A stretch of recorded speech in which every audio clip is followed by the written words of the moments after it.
Ka marrë përsëri këtu ke ajo që njihet me emrin kinemaja e Golemit, një vepër e ndërtuar nga amerikanët në vitet 20, një vepër e cila ka luajtur një rol të jashtëzakonshëm në emancipimin e gjithë kësaj zone, madje edhe të Kavajës edhe deri në Durrës.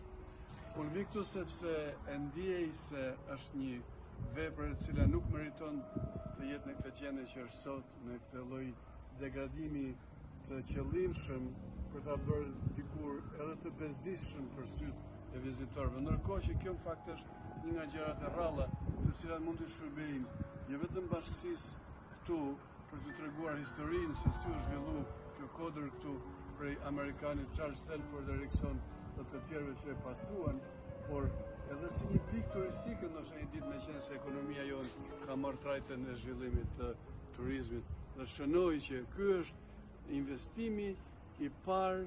amerikan në Shqipëri, bërë tërësisht me fonde amerikane, tërësisht me vullnetarë amerikanë, ndër të cilët ka kontributin e vetë edhe presidenti i Shteteve të Bashkuara të Amerikës, Herbert Hoover. Dhe unë vi këtu sepse dua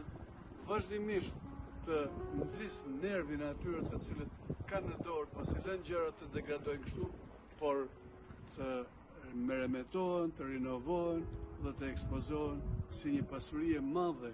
në mënyrë të veçantë e asaj që ka luajtur një rol kaq të madh në emancipimin e zonës, por edhe në shtrëngimin e mëtejshëm të marrëdhënieve shqiptaro-amerikane. Faleminderit.